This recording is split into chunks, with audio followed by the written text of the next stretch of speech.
Good morning, virtual GaryCon. This is the Storyteller's Guide as seen on gildinglight.tv, but we are bringing it here to you for GaryCon. I can't believe how fast. I want to thank everyone behind the scenes at GaryCon who've wrangled this entire event so fast. Yeah, it's pretty remarkable. And we only have 1 hour. So we're going to jump in. I want to thank my very, very, very special guests, Fenway Jones and Lili Sparx. Thank you so much for being here. Thank you for having us. Why don't you share with everyone who you are and what you do? Absolutely. Well, I'm Fenway Jones, and I am the founder of Jasper's Game Day, and I travel around and do that, and I'm a teen DM and all of that fun stuff. Yay! Like I need like an applause button. Applause button. Applause. Hi, I'm Lili Sparx, and I'm living a Bard Knock life that you can follow on Instagram and Twitter and many, many streams. I play a lot of tabletop RPGs, and I run a lot of tabletop RPGs. So if you follow me on Instagram and Twitter, then you will find all of those places. I have a link of my Twitter and my Instagram where you can get links to my streams, my content, my Patreon, all that good stuff. If you like silly, whimsical D&D and other TTRPG, that's what I'm all about. Yay! Awesome. Thank you so much. And if you guys just stumbled in here and are like, who's this chick? I'm Satine Phoenix, the host of DM Tips on Geek and Sundry, the Dungeon Master's Guide on the D&D YouTube, and also the Storyteller's Guide on gildinglight.tv. If you've never seen this before, instead of telling you how to make a story, we're going to show you how we make stories. Storyteller's Guide is a group of storytellers, writers, dungeon masters, game designers, and what I want you to see is how incredibly different it is every single time. So we are going to just jump in. You guys ready? Yeah. Okay. Yes. So I don't actually tell them anything until about 2 minutes before we go live because I don't want them to think and like simmer on it. I want them to be like full improv. I used to hate that word. I don't anymore. It's so much fun. Okay, your prompts for today are 4 players within 4 hours. The theme is teamwork, and the mood is pulp adventure. So this is your story. You guys can begin wherever you want. Where do you begin? All right. Should we start with figuring out what kind of pulp event, like overall theme and setting? Cool. I definitely think we should do that and then go to the beginning. Cool. So start with, you breaking up a little bit for me? Fenway! Oh, we got you back. Yeah. Hi. Okay, cool. Sorry about that. Okay. All good. So overall theme and setting, so pulp adventure, are we going to go with like temple run? Are we going to go with like mystical find the artifact somewhere? I think we should go a little bit of a mix, kind of Temple Run and Indiana Jones. Yeah. And do something like that. Cool. So maybe like a mysterious temple that was like lost to civilization, but the adventurers have to go in and get something that will save the world. Will it save the world? Yes. Let's save the world. Excellent. All right. Yes. I think that the artifact should be able to cure. Let's go with a disease because of the whole corona thing. Yeah. Amazing. Is the stipulation of the temple that they have to wash their hands? Are they like? I know we're getting ahead here, yes. But it's going to be a very. There is no ahead. This is exactly how it works. Yes, I agree. Cool. So we'll have a lot of like traps and puzzles to do around sanitation and social distancing. Yes, they all have to be in separate rooms doing one thing. But also teamwork. So they have to do it also together. Yeah. Yes, they have to they'll have sending stones so they can talk to each other. And so that they'll be given that in the beginning, and then they have to be in different rooms and have to actually talk about what they see and what they're sensing so that they can sense sense the trap Yes. and the puzzle. Because social distancing, in a way, is a form of communication and teamwork. Because we're all, as a team, staying home or in our temple rooms. Right. Temple room. Yes.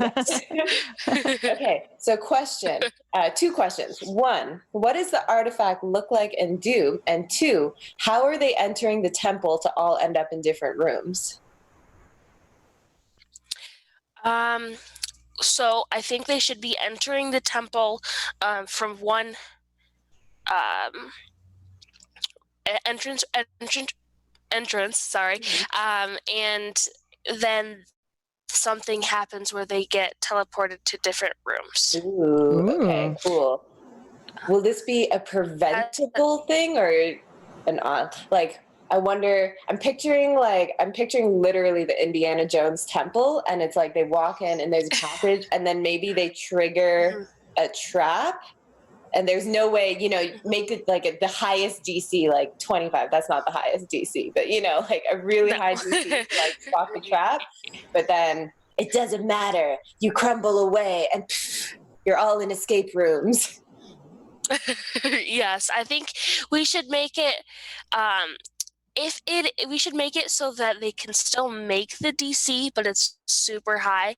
And if they make it, then they don't succeed on the puzzle as well as they would have. May I jump in here? Mm-hmm. What if, depending on what DC they roll, is the room they end up in? Ooh. That's a good idea. I like that. I like it. Because anyone who rolls a really high DC would just stay where they are because they don't trigger the trap. But then you do have some people that fail and end up in other places. And the hallway, the entrance hallway, still is a room of itself. So if you make it, there's still things going on in there. Absolutely. Maybe the ones who stay in the hallway have to do all of the like hands-on things, and then the other peoples have to trigger things in their rooms, which will affect the hallway room. I like that idea. Yeah. Cool. So that is a really awesome way to begin. So along with all the elements that we have in our adventure, we also have story. So usually we break these down into 3 acts, beginning, middle, and end. If you want to get more complicated, we can, but we don't have to, not for this.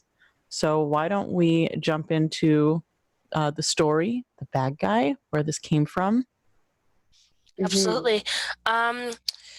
So I kind of the middle, or not the middle, the beginning, they should start off in some big city that is really being affected by this disease, and nobody really knows how to solve it. The bad guy, trying to think, it should be some sort of human, I think, probably, that it has made themselves immune to the disease some way, and is the only one that can control where it's going. Okay, so we were talking about anime before the stream started. So thinking about like anime villain style, I feel like the villain, I love where you're going, where they're immune to the disease, but maybe it's something like they're a carrier, and although they're immune to like the worst effects, it like maybe like mutilated their face or did something that like set them off from society, and then they were like, I'm gonna infect everybody with this because I was hurt. Now I want everyone to be hurt. Ooh, that's pretty evil. Yeah. Villain motivations. Yeah. Yes. Gotta have motivation.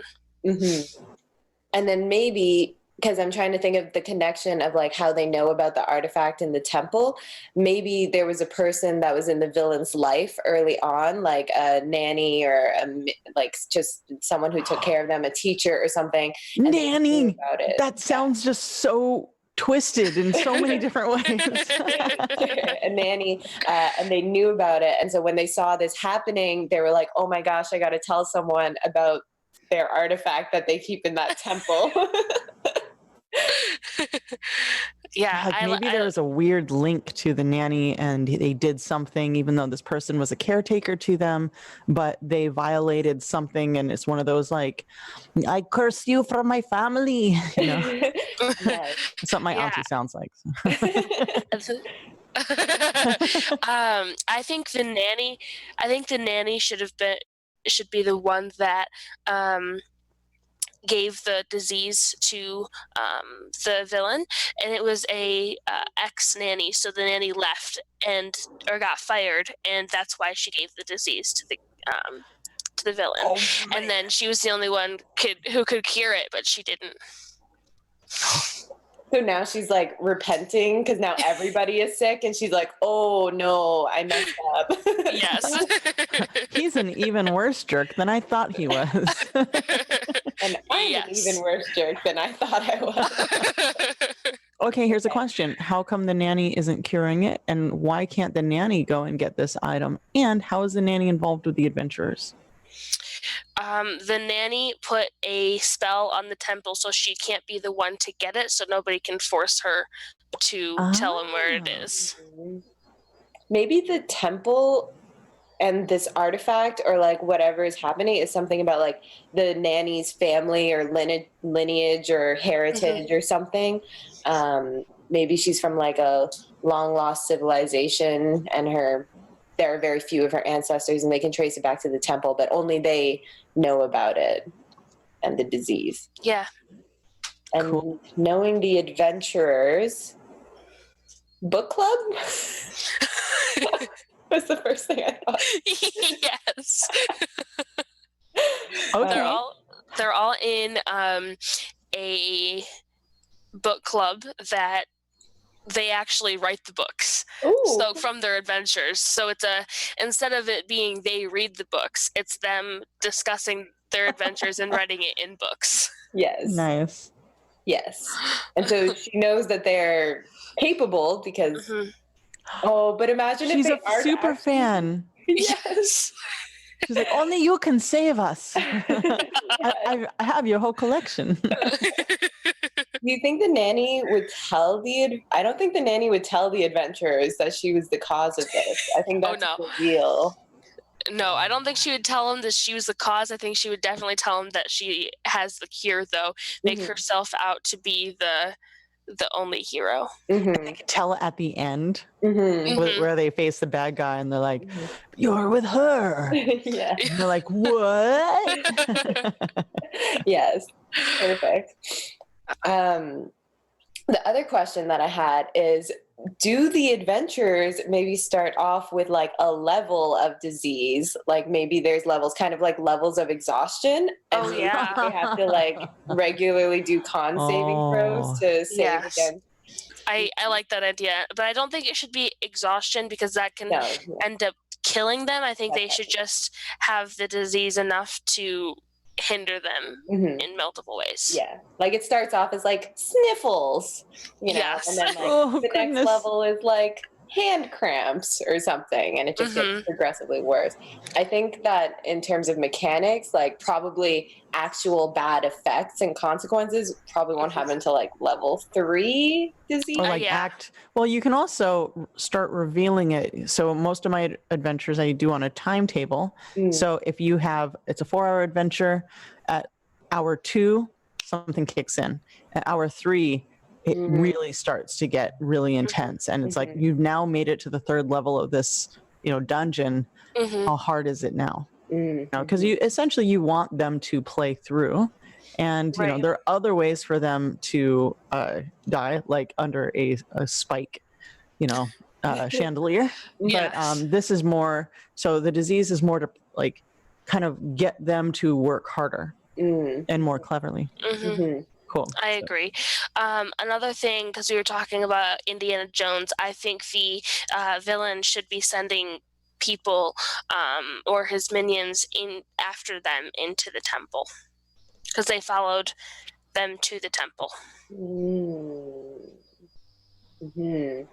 Okay, here's a question. If they follow them into the temple, do they already know that they're working with the nanny?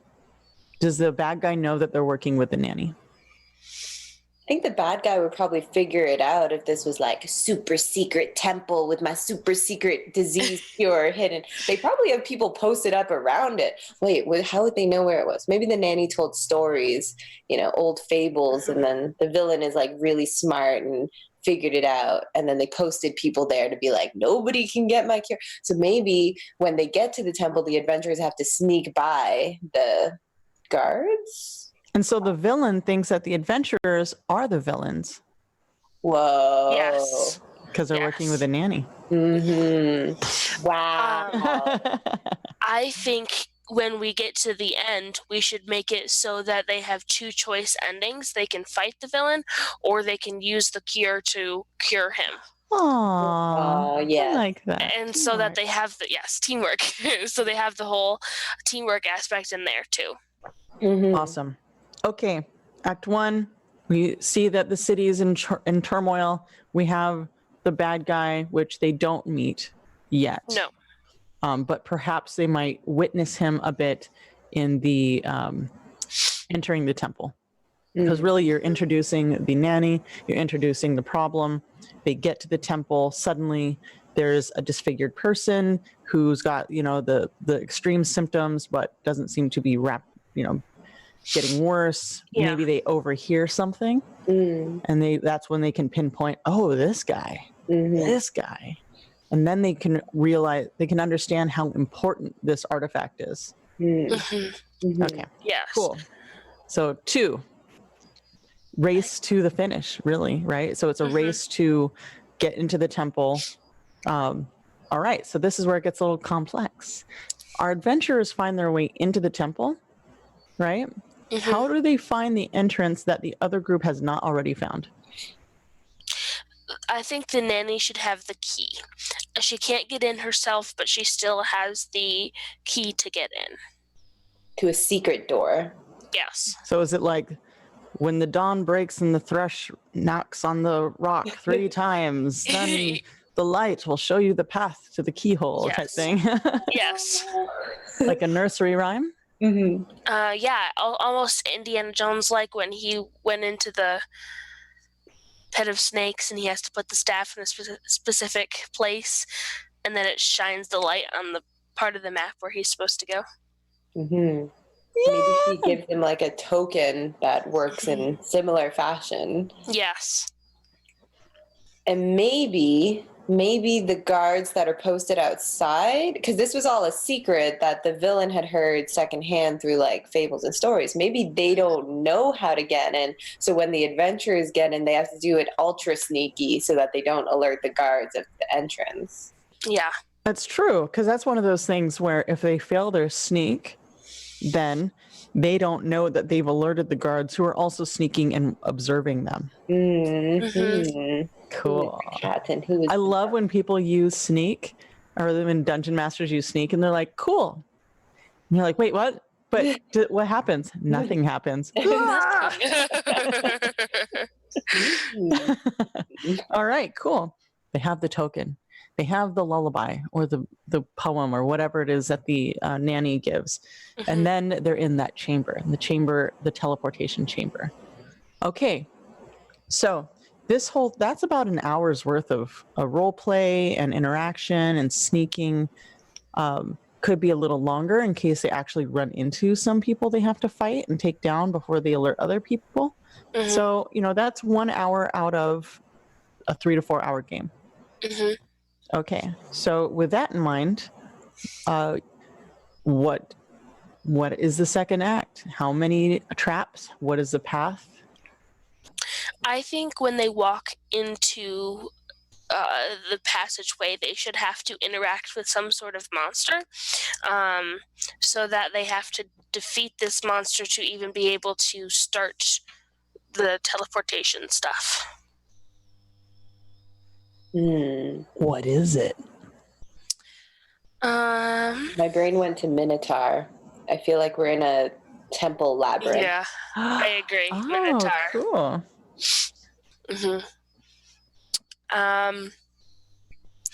And we could even have there be somewhere in this temple zombies of some sort that are people who have died from this disease trying to get to the cure. Ooh.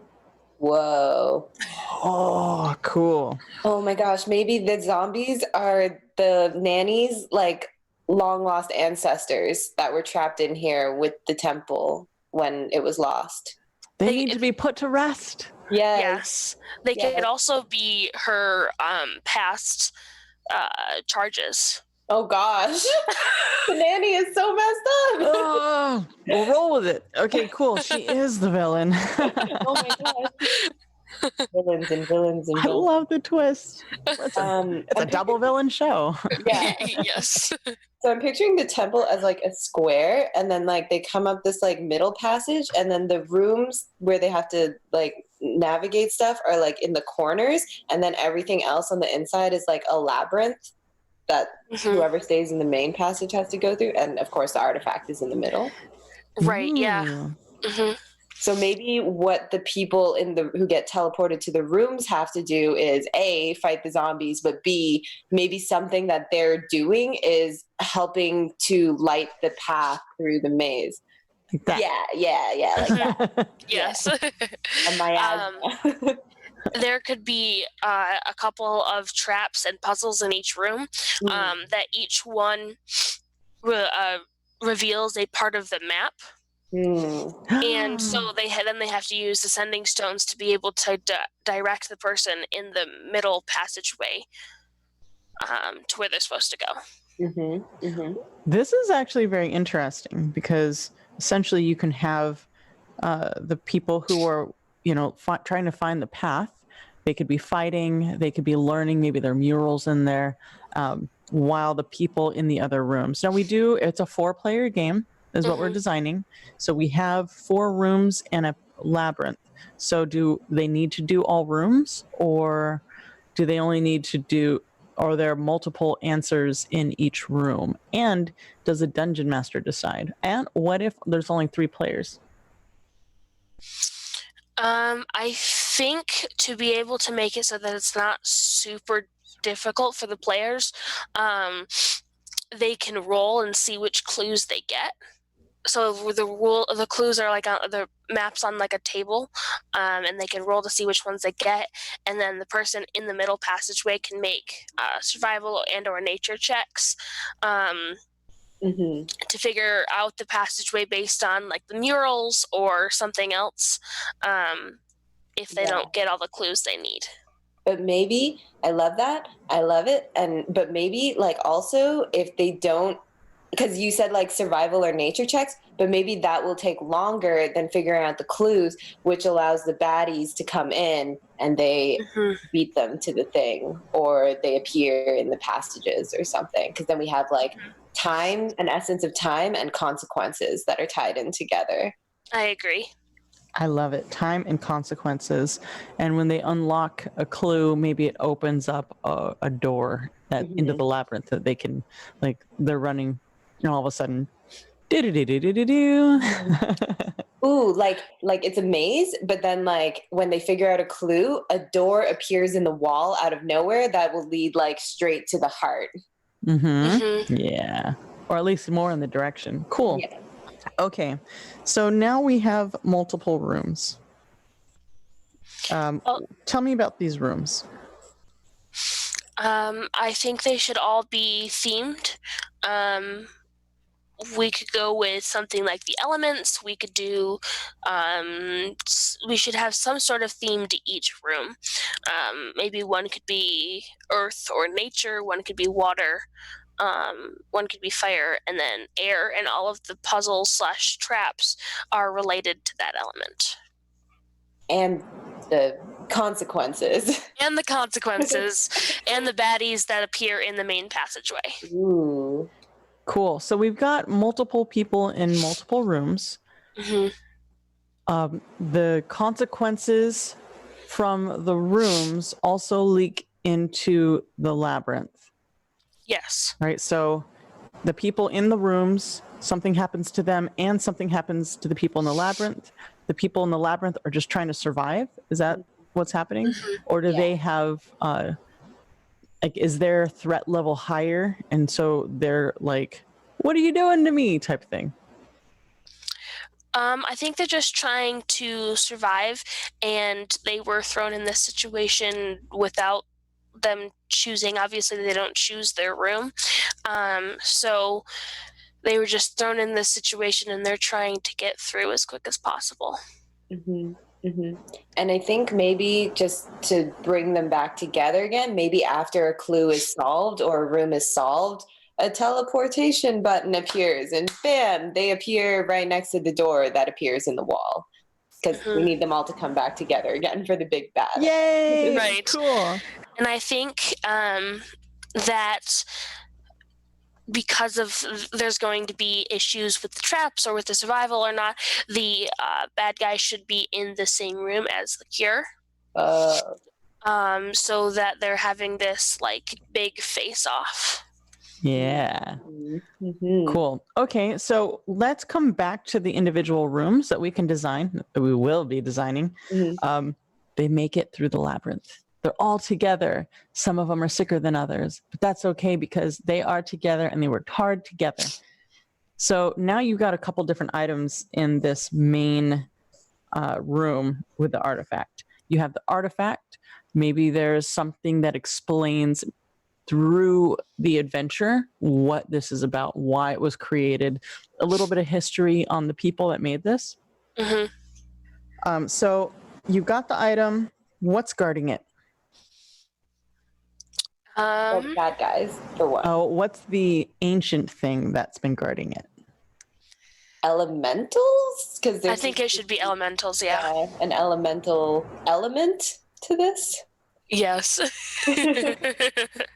So, Ravnica has weirds. You guys know about the weirds? So they're like elementals that are like merged. They're like 2 in 1. This is a twofer. Yeah. So are we making a custom monster or are we taking like 4 elementals? Go ahead. I was just gonna say, so I was playing this Red War adventure a little while ago, and they had this I don't remember what it was, but it changed these elementals. So every round you rolled a d4 and it decided which elemental it was. So we could do something like that. Mm-hmm. So it's going to change every round? Whoa. Oh, man. That's so cool. I like the idea. And this will tag on to Fenway's, but I like the idea too that it's like, hey, we solved the room, amazing, we opened the door, yay! But then like at the end you realize it's like, oh, every room we solved added more magic or power to this element. Yeah. That's where it came from. Like maybe there's like a clue, like when the room is solved, you see like fire leaks down the wall and out the passageway, and you're like, oh, that's not going anywhere. But then at the end, it's like, oh, they all came here. Yeah, we could do it so only the rooms that they solved are the ones that can change into. Okay, so here's another question. If that, then what happens if they don't solve a room? Maybe it's like an empty elemental that's just like a stone construct that doesn't have any elemental damage, but is still like highly magical and old and like squashy. Pew. Therefore, is each room on a time constraint? I guess what I'm getting at is if you can't solve the puzzle within a certain time frame, the players can still get back to their people, but it doesn't open a door. Like, what are the consequences of failing? It doesn't open a door. It takes longer to get through the labyrinth. And because it takes longer to get through the labyrinth, maybe the big bads are farther along in their plans to destroy the artifact. So maybe they arrive and the artifact is half disassembled or negated or something. And then the adventurers have to try harder to like resurrect it. Okay, I'm going to make it a little more complicated. Ready? Yeah. So, if the adventurers are the ones with the token and they're the ones that get in first and the bad guys are following, how do the bad guys get ahead of the group when the bad guys are not in the room puzzling and can't move forward? maybe maybe the entrance that the bad guys came in, they find something else because they don't know how to get in the secret entrance. The secret entrance that the adventurers have is the one that leads them to the rooms that will give them the fastest thing through the labyrinth if they can figure it out. But maybe the bad guys just used like brute force and they just like knocked in a wall or something and got frustrated. Like after 30 minutes of gameplay, a huge crash echoes throughout the temple, and the bad guys are just like literally knocking like artifacts and murals and history. Don't care. We're just bashing our way in, and maybe they can hear them coming through the whole time. Okay, yes, and what are the consequences? So you have this magical temple where no one's ever been able to enter it. The nanny's not been able to enter it, and now they're using napalm to like break in. So when they use the magic key to get in, it doesn't release all these zombies or whatever.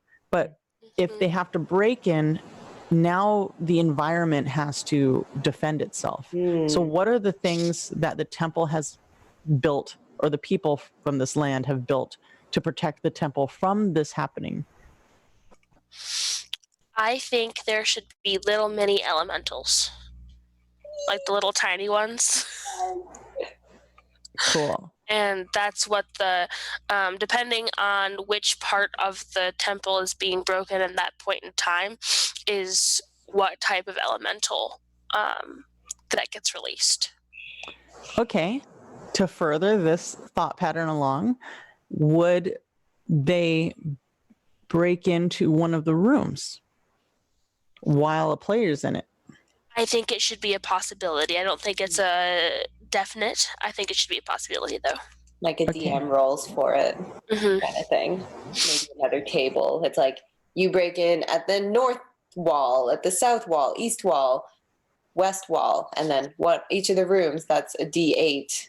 And you randomly break in somewhere. And if you break into not a room, then the elementals appear and they all swarm the person who's running around the labyrinth, and then that adventure will be like, what did you guys do? What is happening? Cool. Now we have real stakes. And so that's what I'm trying to introduce here is it's the adventurers and another group. And now we're in a real race. The adventurers need to be able to see that there is a cost to failing. You know, they've overheard the bad guys be real bad and talk about the artifact. They know how important it is. They got the nanny who says that they have to do this. It's the only way. They're being able to see like the effects of the disease on this ancient civilization. And now they've got bad guys. But the bad guys also are, it's not just us versus the bad guys. It's bad guys, us, and the temple.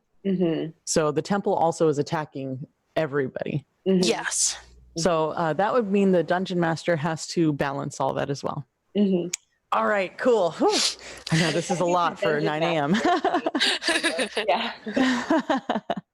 Cool. And it's funny because, you know, when you're writing adventures like this, it's really good to think about all the other elements, because it's easy to say, oh, yeah, of course, at the end. But how does anyone get to the end, right? So all right, let's go back to the ending. You've got the monster that's been guarding this for, you know, millennia. You've got the bad guys who you're racing to get there. So you got the multiple endings of we get there first, the bad guys jump in afterwards while we're fighting this monster, or the bad guys get there first, which means the bad guys are fighting the monster, correct? Okay, cool. So what does this look like? Tell me about the moment anybody walks into this room. So I think that the whole room should be lit up in different color lights, and the lights change when the elementals change. And they have while just fighting the elemental, I think there should also be elements of that in the room. So like terrain happens, or like layer actions for the temple should happen. Yeah. Oh yeah, give me some layer actions. I'm ready. I'm writing all this down. See, this is like 2 pages worth of notes. Okay. So layer actions. difficult terrain you mentioned. I picture it as like, classic temple style. There's an altar in the middle, and then like hovering there is this giant orb of elements mixed together, and then there's this stone construct that might be elemental powered or not, and it kind of runs around. And then so the temple, what if the temple also at various times, like when the fight ensues, the altar like creates elements to protect the orb, so it's like a pillar of fire, like a pillar of water. And so if the adventurers ignore the bad guys in the fight and the whatever, and they go straight for the orb, they then have to wrestle with the pillar of whatever is happening. They That still is have really to cool. deal with the elements, even though they're not dealing with the elemental. That is so fun. I love the layering of it. So should the bad guys get there first and they're dealing with the elemental, they still have to, like, there is no one simple way to do it. Yeah. Cool. All right. So we've got the pillar in the middle. We've got the construct. Tell me about the terrain around them. And does it change? Does it changes? All right. Yeah. It should change depending on the elemental as well. I think there should be stakes, so they have the opportunity to get damaged and or hindered by the terrain. So difficult terrain, the whole floor becomes difficult terrain when it's an earth elemental, which also means the elemental has an easier time getting around, and the bad guys have a harder time, but so do the players. Oh, this is so mean. I love it. And then like maybe if it's ice, if it's on the ice thing, then their movement is slowed by a certain speed. Yeah, they have their movement. What if it sped up their movement? They actually moved to like but like disadvantage on deck saves. Yeah, I think they should have that, or the opportunity to fall down when they try and move. Oh my gosh, that's great. Okay. Have either of you played Divinity 2? Because I'm pretty sure I played this as a level in Divinity 2. Oh, cool. I haven't. No. Yeah, really good. You fight these elementals and all this ice appears and you just keep falling on your butt in the middle of this like really important battle, and it's one of the most like hilarious things ever. Cool. Yeah. So ice is disadvantage on deck saves. We have earth. What was earth? The difficult terrain. Okay. The whole floor becomes like rocky. And then oh gosh, fire. The floor is lava. Oh my gosh. Okay, well, actually, let's talk about that. That could be true, which means maybe there are handholds and ledges that they have to actually like come up. And if they fall into the molten floor, maybe it's like a certain layer of molten. So maybe it's like a foot, so they actually can leave, but they take damage every time they're in it. We could do something like that, or we could do something like fire hot springs. So there's little like pops of fire. Yeah. Cool. Both. Or both. God. Oh no. These are pretty high level characters, right? This is a level 10 adventure, right? No, it's like a level 3. It's great. I guess we should talk about that. What level would you guys like this to be? Probably. I think maybe it seems a little difficult, so maybe a little higher. Yeah. I think elementals are 5. A CR 6 or 7. I'd say like 6 to 8. Yeah, that's what I was thinking. Cool. 6 to 8. 3. Okay, 6 to 8. You guys are far more generous than I am. The one in the labyrinth is 3. Everyone else can be 6 to 8. Okay, 6 to 8 level characters. And so water, earth, wind. Force damage? They could be little mini tornadoes on the ground, so that if they get swept into that area, they're taking bludgeoning damage until they can get out. And they skip your turn, and you miss your turn. Ooh, that's mean. Caught in a whirlwind. Yeah. Okay. Cool. I feel like the difficult terrain one is now a little, maybe something else with the difficult terrain, because everything else has like a damage element to it as well, or like a consequence. Let's do the Indiana Jones rolling rock. Like the rocks. Yes. I was gonna say that's a good break. Is a good break. That could be a break where they're just like, oh Yeah. goodness. Yes, that's true. Let's do with that so we're not entirely terrible. Or it starts with the difficulty and you're like, this is nothing. Oh, Yeah. that's good. The first time it's Earth, it's like, this is nothing. And then it starts to build up. And then the floor is lava. Oh, no. The most difficult. Okay, so wind is tornadoes. Yes. So this is a question as well then. Is it going to be a random order of the elements or a designated order of elements? I was thinking we should probably do it like on a D4 roll. So someone at the table rolls a D4, so they have to, like, they're the ones doing it, not the DM. Yeah. Nice. Yeah, it's amazing. If they roll the same thing twice, does the same thing happen again? I think it should alternate at least, so you can't have the same one twice in a row, but you could go like fire, ice, fire, something like that. Yeah, and they're like, oh no, not the fire again, I hate the fire. So then they become scared of whatever number is on the D4. Okay, now that we've made a very brutal adventure, you've got the final, which is you fight the monster and the terrain and take whatever damage to get into the thing. Now, if you defeat the monster, does the terrain settle? I feel like Yeah. and the pillar would probably go away. Yes. It's all powered together.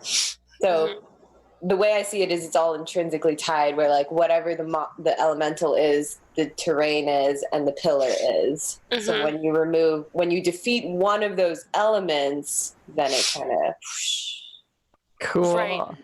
And then you're left with, if you haven't defeated the bad guys, if you haven't defeated the bad guys, now you have to make sure that they don't get this item and or defeat them first. Or listen to the villain monologue and share their sob story with you. You can have the monologue. It is your game. Yes, let's do the villain monologue. Where he's just been sitting in the back and he slow claps. Has a cat and he's petting the cat. Okay. So that is that's pretty solid. Now that we've designed the finale, right? How does the artifact work? So it's elemental. It is all of the elements combined, and it is to cure a disease. So maybe you take the orb and then you have to plant it in the city somewhere, and it's almost like a tree that like smooths out the elements of the world, which then alleviates the orb is an ancient seed. Yes. And then it pollinates with healing. Yes. I love it. Oh, that's beautiful. How would they know to do that? I think there should be a giant tree depiction on the orb, and have like on the orb is a depiction of what you should do. Well, there's no real instructions, but like there's a city and the orb has a tree depiction in the middle of the city. Oh, that's nice. And maybe that's the book club is near the middle of the city, and that's kind of like an emblem on, or maybe that's like the flag of the city or something. Cool. All right. So now that we have that, let's go back to the rooms before we've got a few minutes. We've got a few minutes. Okay. So in a couple minutes, give me the major puzzle in each of the rooms. No pressure. One of the rooms, I've been using this one a lot because it's a nice, easy one to share with people either online or at a table. It's a Japanese puzzle called a hashi puzzle. And what it is, it's a series of numbers and lines in a little grid box, and you have to create lines between the numbers. So it'll be like 3, 5, 2, etc. And you have to make the same number of lines coming out of each of them that is depicted in the little box. So I've been turning that into a D&D thing by being like, there's gems on the wall with numbers, and then there's like a little groove where you slide your finger, it makes a glowing little line. So that's an easy throwaway puzzle. Like that app, the Bedazzled app. Yeah, kind of. That's great. I love it. That's the only app I actually have, the game app on my phone. So I understand. Yay. Okay, number 2. Trying to think. We could do. I think that one should be like the fire puzzle, because then if they put the wrong number of lines, then their hand gets burnt by the thing. Because there can't just be consequences for the outside. There has to be consequences for the inside too. Cool. Absolutely. Okay, next up, puzzle number 2. We should do water next, because that one seems... there should be some sort of... This one should be some sort of like generic puzzle, but the consequences of getting it wrong is the room starts to fill with water. Nice. Cool. Like a riddle, or? I feel like it could be something tactile, moving around. Just the image that I get when the room starts to fill with water, someone scrambling to be like, oh no, put these in the right spot. Yeah. There could be scales, and they have to find items in the room that you have to put the right amount of weight on the scales. And they would know what right amount of weight is based on how the scale, like if the scale balances. And if they have intelligence, they can do intelligence checks to weigh things with their eyes. Cool. Yeah. Awesome. So there might be like multiple choices like on the wall or something. Like, oh, this relates to that. Cool. All right. Fire, water, earth. Earth. Maybe they have to dig something?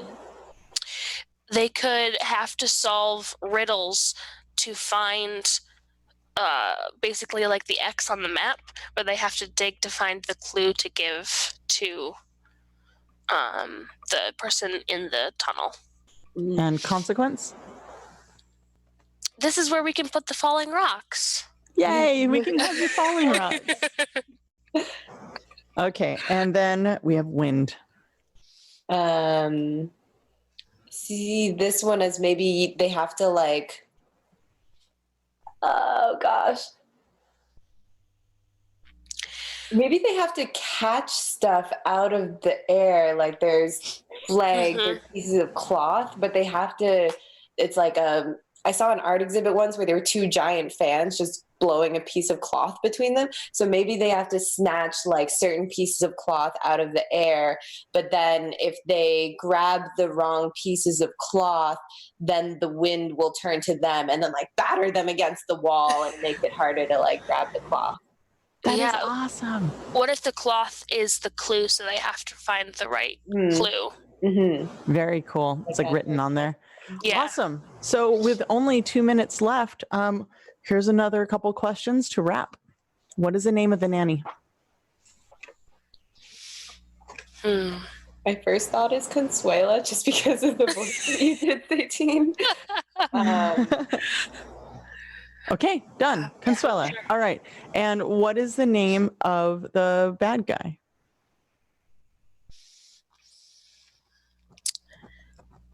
Fenway, it's you. I know, I'm trying to think. We should do something generic. Just to Bob. We'll do Bob. Bob the bad guy. What is the name of the city? Waterdeep? Yeah, we could do it in Waterdeep. That's a big All right, city. cool. Or, you know what we should do? We should do it in Mallmaster, because they're so terrified by elemental orbs. Yes. Down. Okay. And the very last question, What is the name of this adventure?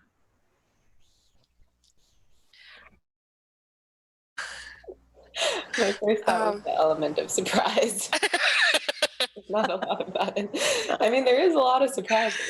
There are. I think I'm trying to think of a name that like describes the whole disease thing and the distancing and the sanitizing and all of that. And oh, by the way, this is the hardest part of every single one of the Storyteller's guides. Good. yes. Every one of them. So you're doing great.